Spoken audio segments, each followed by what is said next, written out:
This is year one of a trial of organic cotton in the Mid-South. Put another way, I characterize this growing cotton east of I-35. You're familiar with I-35, goes to Minneapolis down through Texas. On the west side of that is arid. That's where most of the organic cotton is grown in the world, in the U.S. Globally, organic cotton is less than 0.5%. There's a real demand for organic cotton.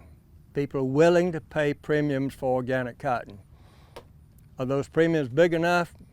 Probably not. But going back to the supply issue, there is a demand for organic cotton.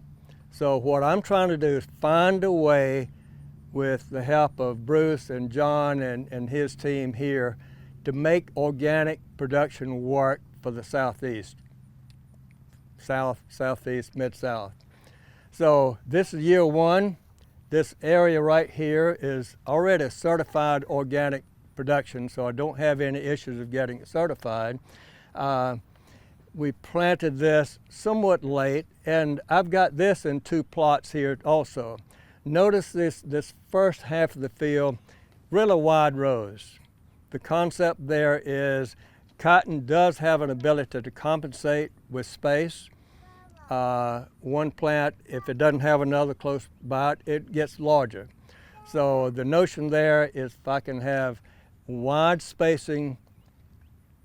Why do I want wide spacing for organic? Because it cuts down on labor. I have less feet of row to fight weeds. I can fight the weeds in the middle with machines, with tillers and so on, but in the row it takes hand labor.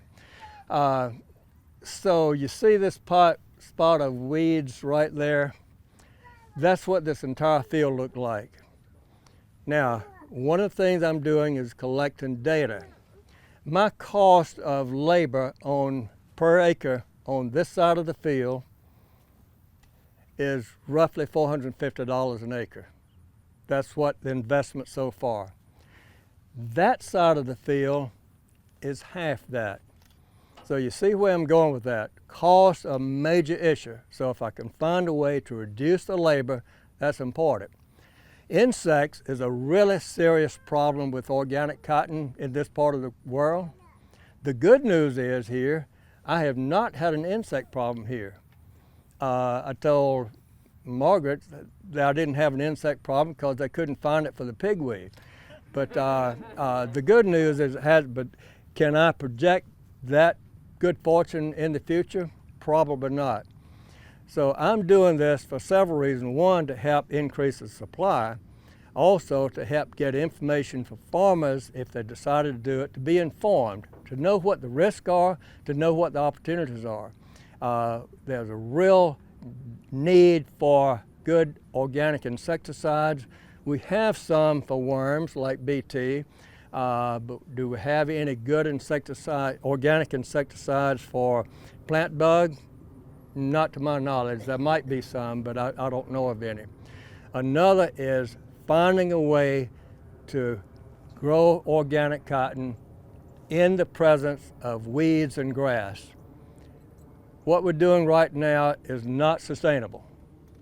Trust me, this is not sustainable. That's one reason you don't see very much organic cotton in the Mid-South. But when we can break this conundrum of weeds, insects, grass, when we can break that and begin to grow this without the chemicals, with mechanical, with robotics, with heavy mulch, some way to make that work, that's the reason I'm saying this is just year one. I will publish this, but you know what? I will likely not harvest this for this reason. Timing is really important. We planted this at the end of June in a year where it's been cloudy most year, hadn't collected a lot of sunlight, a lot of heat units. Plus, it was shaded, seriously, this was shaded from 4 or 5 weeks old to now because the weeds were outgrowing the cotton. That's another conundrum. Now, if I was doing this commercially, I would have plowed it up a long time ago. but I'm not doing it commercial. I'm doing it to collect the data to learn. It's a tremendous learning experience. What our plans here now is chances are when it's time to harvest, we'll evaluate this. If we have some open bowls, we'll harvest it. But if we don't have significant open bowls, we'll go ahead and disc it. And this year, what I plan to do, and I don't know, Keith, if you might do it also, I plan to come in here with a bottom player.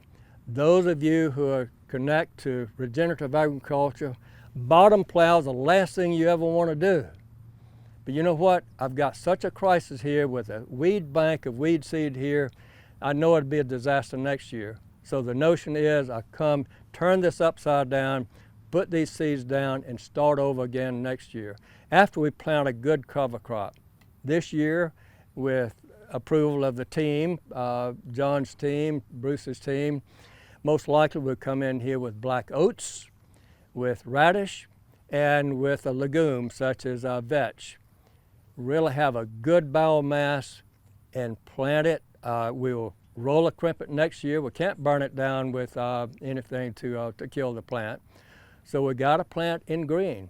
So that's going to be another challenge, but this is something we've got to learn how to do. So from an environmental standpoint, the chemical fertilization right here, I put 30 units of nitrogen with a form of poultry, it's a, how do you say, processed poultry manure.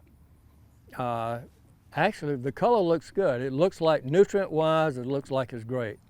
So I've saved a ton of money on fertilizer, I hope. Insecticide, no chemicals applied to it. So I'm saving a ton of money. If I could get a yield, I'd be okay. Next year, we'll get a yield. Keith, tell us about your corn. Okay, my name is Keith White. I farm in Tennessee and Mississippi, and I got involved with Pete and Ag Lunch in an organic project trying to change the soil to organic. But I'm gonna tell you, if y'all think this look bad, mine look really, really 3 times worse than this. One thing I learned is if you can't use herbicide and you're trying to do things the healthy ways, which what everybody is kind of real cautious these days. When you go to the grocery stores, or everybody's concerned about organic, they want everything organic. But I don't know if they believe everything that the grocery store tells them, but if you think about organic fruit or vegetables, they don't last very long. You better eat them fast or they'll go bad. And they're really, really expensive. So the corn deal, I thought was a really good idea, but at the same time, it was a great idea. It was like, hey, I said, I got this, no problem, I can do it. And I tell you, Mother Nature didn't allow me to do it. But we couldn't use nitrogen. We had to use organic fertilizer, and we used chicken litter, which works really well. But if you get a bunch of rain, organic matter like chicken litter, the weeds is going to eat it up faster than the actual corn did. And so before I knew it, I had way more weeds than I had corn. And the weather changed. It went from raining really, we got a lot of rain in May and June. I'm talking, it probably every 2 or 3 days we were getting heavy rains. And so what happened was, by the time we hit the second shot of chicken litter, we got about 20 inches of rain, I think. And you can tell where the fertilizer kind of, the low spots, we got a bunch of corn cobs, and you go right maybe 10 yards later where the ground rolls, there are no corn cobs, you know, and you got more weeds. You can actually tell that it had potential, but using a chopping crew worked for about maybe a day. And after then, it looked just like what you see in the back right there. That's you could see corn, but you can't see. You can only see it in maybe the low spots where you can tell where water sat when it rains so much. So going organic in this part of the country is not going to be easy. This looks incredible right here compared to what I've seen on my field. But how many people? How long did it take to clean this up like that? Well, let's just say I've got about $500 an acre in this area. Well, to a row crop farmer, that's very expensive. If y'all don't know, but at the same time, if you can get these things to work and get the soil healthy enough where you don't have to use chemicals, there's a big upside, because everybody thinks I'm crazy right now. I get a phone call probably every other week from a farmer that drive past my field because it's right on the main road, and they said, "What are you doing down there?" I'm like, "Oh man, I'm growing some organic corn." It's like, looks like you're growing weeds, and that's what it looks like, you know. But it's a story behind it. But what I'm going to take from this this experience is, remember the beginning, because if you see the back right there, and if we come back to this field in 2 or 3 years and you don't see any of that, apparently we're going somewhere. So if we get to that point, then that means we shoot for, like on corn and soybeans, non-GMOs and organics, the premiums are really good. So if you can get to that point, you can probably make up, maybe one good year will make up for all the 5 years that you put into it to get it to that point. And once you get it going, there ain't really no turning back if you stay on top of it. Keith, you made a great point, and I'd like to reinforce it. See this little area right here from Pete's truck over to right about here? Pretty clean. It's been that way practically all year. We had to do a little hand hoeing, more rogating than anything else.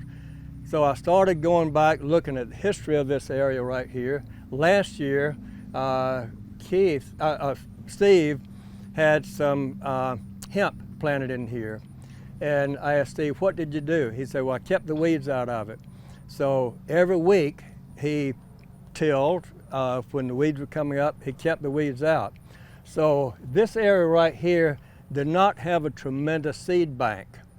So that's informing me to see if I can replicate this for the entire field next year by starting off this year by putting those pigweed seeds and grass seeds, I started to say 6 foot under, 6 inches under with a bottom plow. And then, to Keith's point, keep it this way perpetually. But we've got to do something different than we've done in the past. Sorry, I just wanted to use that for the teaching moment. To give a sense of this, if you don't know acres, what is this, like 2.5? 3? Actually, from this corner up to that's 5 acres. Now, part of that's been bush hogged in there because I finally had to give up on some weeds. Yeah. So that's 5 acres, this field right here. Multiply that times 8 is what Keith's having to deal with a lot of public visibility. There's a road here, but not right on it like you got. So what are you going to do? What's the plan going forward, going into the October? Well, we're gonna mow it down, and we're gonna possibly bottom plow or chisel plowing, and like Doctor said, we want to bury the seed bank, because coming into the spring, if you could just get a head start in this part of the country, you can just 1st April, soybeans, corn, if you could just get a head start before the humidity kicks in and the temperature rises, you can actually shade out a bunch of weeds and it won't be as bad. Especially with narrow row soybeans, you can really do that. And if you can really get a head jump on them, it's almost like it's like running a 100-yard touchdown on the first kickoff in the football game. You can really save yourself a lot. But if Mother Nature don't allow you to do that, this is what you're gonna run into, what you see in the back right there.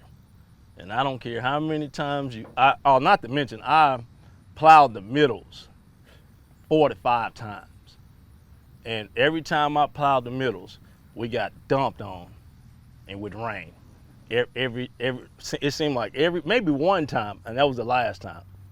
Wish I could have got rain, but that's when it went from 90-degree weather to almost 100-degree weather, and we probably went 30 to 40 days without a rain. We were not coordinated this, but the rains came at the same time in South Memphis as it did here, right after I cultivated. This had three cultivations. And again, think about regenerative agriculture.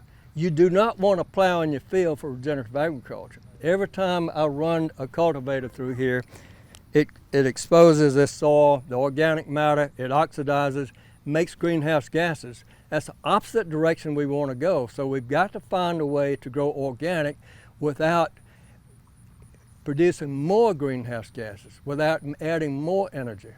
So these are challenges, and I'll be making these statements to an international conference here. A lot of organic folks there, not to make them all mad, but I said, let's get real. Let's solve the real problems where they see the problem is we need more people to buy organic and pay more money. Let's solve the problem so that they can afford to buy your organic cotton. Right now, organic cotton, you can get a contract for $2.50 a pound. You know what? I'd lose money on that with this field right here. That would not cover my my labor cost. So the point is, let's get real. Let's solve a supply issue for cotton. Organic's got a place, conventional cotton's got a place, regenerative cotton has got a place. Let's solve cotton's problem because polyester is not the solution.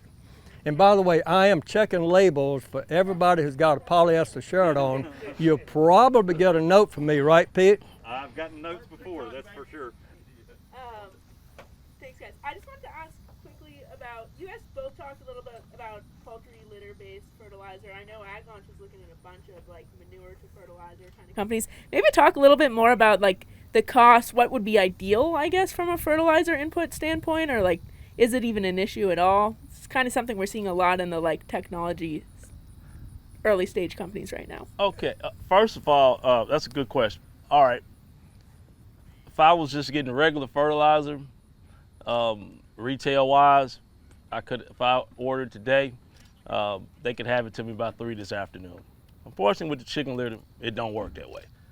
I had maybe, I had a contact at Mississippi State. They gave me 3 guys' phone numbers. It took them, what, a month to call me back? And what's funny was all of them gave me each other's number all over again. Call this guy, call this guy. Okay, finally one of them said, yeah, I got to bring some up to Memphis and blah, blah, blah, blah, blah, so I can drop some off to you as well. But it came all the way from Louisiana, so the freight killed me. That was the main thing. Freight was a killer. And then the chicken litter, you really, the analysis was one thing, but the lab said it was another, so you really don't know what you're getting. But I'm gonna say this, it worked. It just didn't work in my favor. And the cost was very, very expensive. But it didn't work in my favor. And I'm gonna say, dude, that had a lot to do with the weather pattern that we went through this past spring. We just couldn't catch a break. Even when I was putting the corn in the ground, it was wet. And so it popped right up, but by the time the corn popped up, the chicken litter just literally, the grass, all of the seed in the ground, the grass seed and the pig weeds sucked it right up. And before I knew it, I had a bunch of everything you can. I'd never seen that much grass in that field before until this year. You know, I saw pig weeds, but I never saw that much grass. The grass was more of an issue than broadleafs were, and that was totally opposite. I use an organic farm that reprocessed chicken litter.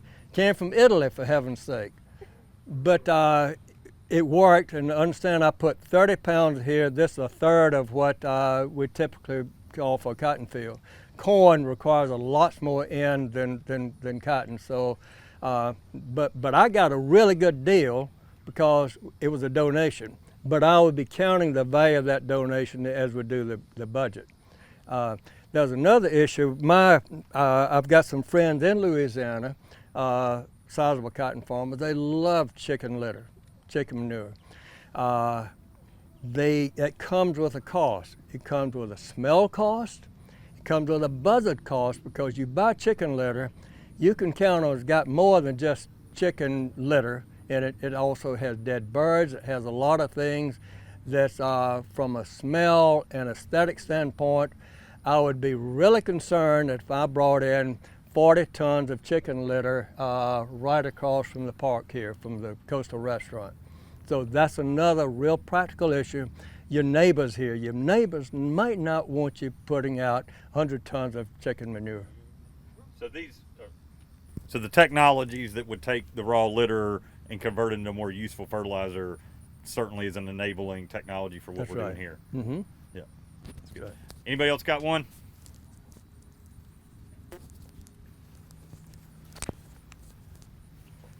Good job, Ag Launch people. You are curious. Always learning. That's great. Yes. Hey, Dr. Jordan, while we're on the subject of fertilizer, since you do have 60-inch rows versus 38, did you reduce the amount on the 68-inch rows that you put on your 38s? I did not reduce the amount. Maybe I should have, but I didn't. For this reason, you budget your nitrogen based on the amount you plan to take off in your crop. Now, if this were done correctly, if I was going to pick a number, 1 bale per acre there and 1 bale per acre here, I need the same amount of nitrogen. You don't just go put a little bit, side dress it, because the cotton over there, it's mining nutrients for, say, 60 inches.